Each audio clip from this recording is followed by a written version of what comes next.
Yeah, I'm here with Marcus James Dixon and Matt Noble, and we're here to talk about episode 4 of season 7 of Game of Thrones, The Spoils of War. There's been a lot of debate and talk overnight on social media about how good this episode actually was. Marcus, I'm going to you first because using Matt's very apt terminology, you were a bit hyperbolic last night. Tell us what you thought originally and what you think now. Yeah. I was a little bit Trumpian last night. So as I'm watching it, I love every scene. I love every moment. I gush about it on Facebook. And then this morning I think about it, and then I read some comments in our forums, and I'm like, okay, maybe it wasn't as good as I thought. It was still good. Don't get me wrong. I still loved it. But I don't think it was as good as I thought. And I had some issues with it, and I'm sure we'll talk about those in a little bit. But Matt, what did you think? I definitely don't think there's any sort of pantheon of greatest TV episode of all time or anything like that. But I was like, especially that battle scene at the end, and I wanted to start with that, I thought it was amazing. Like, I really was like on the edge of my seat. I didn't know how it was going to end.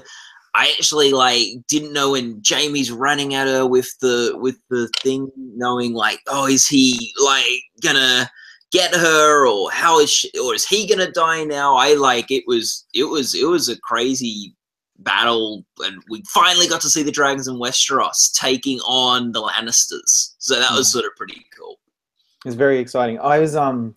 I was expecting it to be the best battle ever done on Game of Thrones because people were saying it's better than Battle of the Bastards, it's better than the Watchers on the Wall, and I wouldn't quite go that far, but it was pretty exciting to see the dragons just completely annihilating the Lannister army, and there was a lot of blood, and the Dothraki were really cool, and it was just I thought it was just such a beautifully done scene. It was a long sequence of scenes, but the directing and the editing was kind of like off the charts. It was so good. It would definitely be an Emmy contender for those two categories next year. Right. Matt kind of hinted at something about he thought that Jaime would die. I think Jaime should have died. Somebody should have died. Bronn should have died. The dragon should have died. That would have really made this episode more important. I mean, it is definitely important. We have a dragon battle, but to lose Jaime would have been just such a great moment. But then again, the way TV works, last week Jaime was told a secret. He can't die with that secret in his head. He has to tell that secret to Cersei first. Right. So what's happened to Jaime? Is he just now in the water, and we just expect him to come back up? Oh, he'll come back up. I mean, on TV you don't die kind of off camera. Although I guess Lady Olenna is going to die. Yeah, unless you're Diana Rick. Yeah. But Jamie's not going to die off.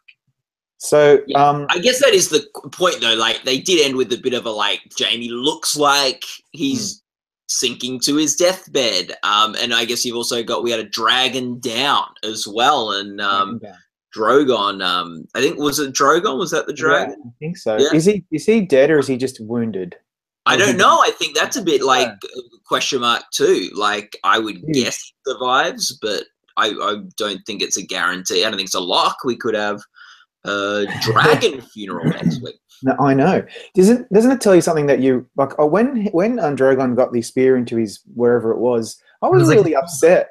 Yeah, it was like here. I was like, oh no! Like, I mean, he's just a CGI character, but I'm very attached to him. Whatever it is. He's a murderer. He killed children a few seasons ago. But I know, but you got to let that stuff go, Marcus. And I was very upset about it. I hope he's okay. Yeah. I was like, leave. Yeah, no. So we had a dragon down, and I think because there's only 3 of them. I think if Daenerys had 25 dragons, I'd care a bit less if one got killed. But there are only 3. It's like genie wishes. You can't waste one. That's very true. So what can someone explain to me why Daenerys decided to do that? So after Jon Snow said to her on the beach or wherever it was, when she said, "What should I do?" and he's like, "No, don't go and kill everybody on Westeros with your dragons. That's not a good look." And then 2 minutes later, she's out there killing everyone on Westeros with her dragons. I was kind of like, why are you doing this? Does anyone understand that particular plot point? Crickets are going to tell me no. No. I think that these were soldiers. These were Lannister soldiers who had just come and attacked Highgarden with Lady Olenna. I don't think there were any civilian casualties in this war. She like decided to attack them when they were just in the middle of this field, like there was no like villages nearby or anything like that. So I think Lannister Bannerman are fair game. Okay, fair enough. That's a very good point. He wasn't doing it in the middle of King's Landing. And that's what he was talking about, right? So, yeah. So I think this was the compromise. This was sort of the, okay, I won't go and just take King's Landing with the dragons now, but I will take on the Lannister army with all the gold, who are delivering all this money. Yeah, to the Iron Bank, which is this whole storyline about the Iron Bank that no one really cares about. And that's how the episode started. It's like the Lannisters are in debt and they need all this money. And now that money's gone, Cersei's going to be pissed. Cersei was like, oh, don't worry, the money's on its way. The check's in the mail. And why didn't Cersei take all 3 of her dragons? Like, was she just so confident she only needed 1? I guess. Probably, yeah. Yeah, that's a very good question. Also, big question is, you said, Marcus, there weren't any big character deaths that you thought would have fit better for the episode. What about Ed Sheeran? Could Ed Sheeran have been one of the Bannermen? I could only hope. Oh, I would have loved that. I think so. I think he's gone. We're not going to hear him singing "The Shape of You" in the next episode, or "Galway Girl." So you know, there's something about this episode as well I wanted to talk about. For me, there was a few letdowns, unfortunately. Okay. So, for example, when they're in the cave and they're looking at the cave paintings, that could have been probably a moment where we're really kind of like, you know, in awe and wonderment. It wasn't. It was like, oh my God, what are we doing here? Just because Jon wanted to prove to Daenerys that the White Walkers are real and they're coming, and it was like, click, everything in her head just clicked as soon as she saw a painting on a cave wall. I just thought that was a little bit far-fetched. What do you guys think? I liked that scene, but I mean, it wasn't believable. You're right. Yeah. But it was good to actually see I was always wondering, were we going to see the dragon glass, or we would just be told that they mined it? So I like that we got to go into the cave and see the cave drawings and the glass. It was fine. Yeah. I hear that like I think we're gonna have a flashback in the next episode where Jon is drawing those pictures like of White Walkers on the wall. It's like, yeah. Hey, look what I found for these drawings of White Walkers. God, yeah. Yeah. Yeah. That's a very good point. Daenerys, though, he like did his whole speech, and she's like, "Oh yeah, no, this is good. Yeah, if you bend the knee, I'll help you out." Yeah, she's still going on with that damn knee. I'm like, come on, Daenerys, drop it. He's not going to bend. I had an argument with Ralph Galvin last night. He used to work at Gold Derby, and he was also like, "Why does he didn't like Daenerys right now in this season?" And I said, "Why?" And he goes, "Because she's kind of being, a mean person." And he didn't say that word. No. But I said, well, Jon is not bending the knee. If Jon just bent the knee, everything would be fine. So this is all on Jon Snow. Yeah, bend that damn knee. But he doesn't want to bend it. So we're just going to, let it go, Daenerys. Seriously, enough. But she's just going to keep harping on about this knee, and I just don't want to hear about it. So that is also kind of frustrating me. But I like angry and cranky Daenerys. Since Rob, she's on the fire and not the ice side of the story, it is very hard for her to let it go. True that. That is very true. But I reckon she could just be as angry as she wants. No, my map. Yeah, that's an omen, man. That's terrible. The other thing that I wanted to talk about was the long-anticipated reunion of the Stark sisters. I found it to be a letdown. And I'm very disappointed to say that. What about you guys? I wanted to cry, and I didn't cry. I was very disappointed. I mean, it was fine, but it wasn't like a lost reunion, like when Rose and Bernard see each other after being months, and the tears start flowing. It wasn't one of those, and it should have been. We deserved a moment like that. And I know, Matt, you have some insight into what the creators intended, right? Oh yeah, I just read this online that you know, they're meant to sort of Sansa to realize how much Arya's changed and what she's become. And I think that was good. And definitely with Arya's kill list, Sansa did seem quite sort of okay. She's, you know, at first she like, kill list. You classic jokester, Arya. Oh boy, she's got a bit of a dark sense of humor now. And then when Bran's like said, oh yeah, Cersei's on your kill list. She's like, wait, who else is on your kill list? Oh God, I know. Was, yeah. I think like Sansa was also like, oh, I was a bit of a bitch to her in season 1. I hope I'm not on this. But like, I guess the hard thing with their reunion was they were not best friends in season 1 when they split up. Like they had a bit of a there was tension there, and there was like, because Sansa was all like, I'm gonna marry Joffrey and be queen one day, and Arya was like, this guy's a douche. What are you doing with this Joffrey guy?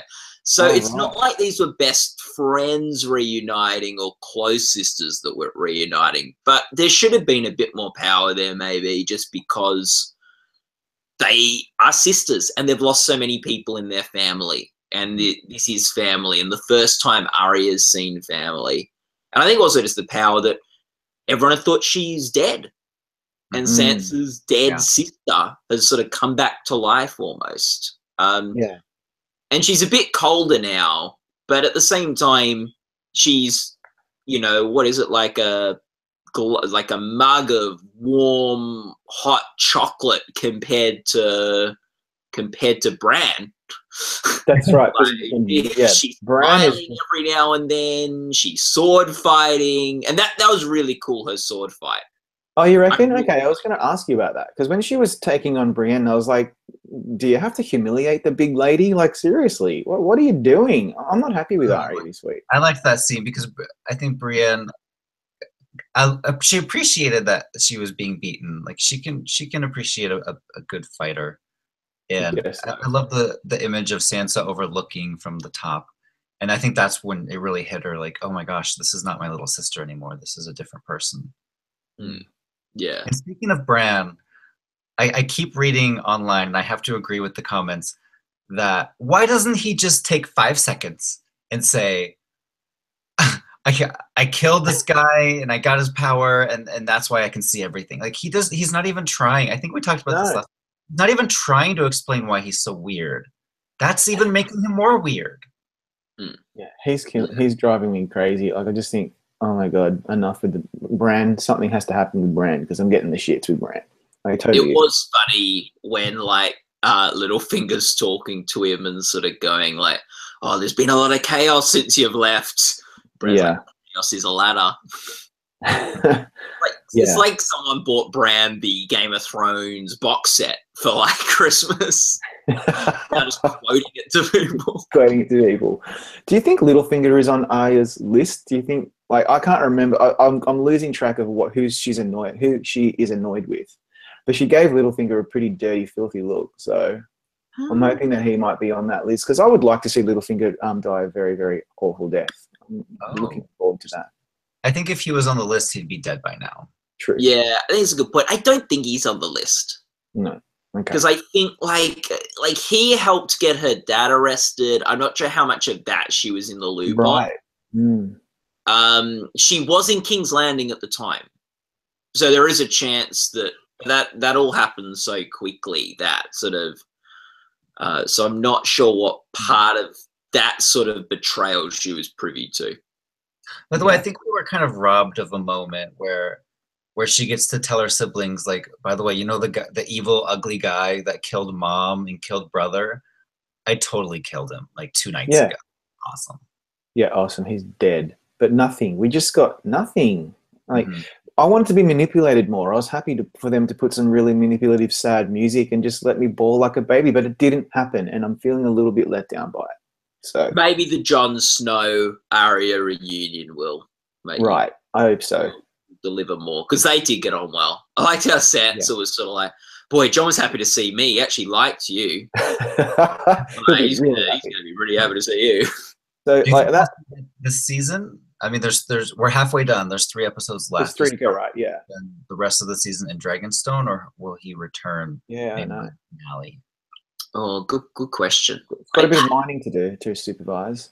I think the final. I think the season finals, episode 7, we might see him back at Winterfell. Maybe then we'll cry. Maybe we'll cry like babies. And what about the reunion between him and Reek? We'll call him now. But like, I didn't recall that Jon had a problem with him, and I was expecting him to hug him again. And I was like, oh my god, this is the episode of hugs. But he didn't. He kind of grabbed him by the scruff and told him, like, if you had not done what you had done, then I would have killed you or something. What was that all about? Anyone remember? I can't remember. I think he's referring to when Reek was in Winterfell with what's his name, Ramsay Bolton, and the Boltons, and how they kind of raped. Right. Yeah, but he sort of said he would be dead if it's not what he'd done with Sansa. Yeah.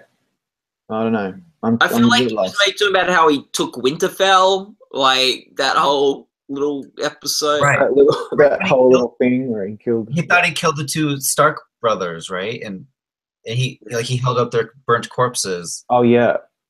Yeah. Maybe that's Yeah. People in the comments are yelling at us right now. They hate us right now for not knowing. They're like, you people are idiots. You don't know anything. It's hard to remember, like, or to know what every Jon little Snow thing knows. Because he was not around for most of this stuff. No. So we've sort of got to go, well, what has he been told about when Theon took over Winterfell, and when Sansa was married to Ramsay, and how Sansa escaped and survived? Because, like, he played a hand in all 3 of those things, and we don't know which of those he actually knows about. True. Does Jon still think that his brothers are dead? Oh no, because of the Battle of the Bastards, he actually saw Rickon die. And yeah, he knows Rickon's dead because he saw it because of that. He didn't zig and zag. Zig and zag.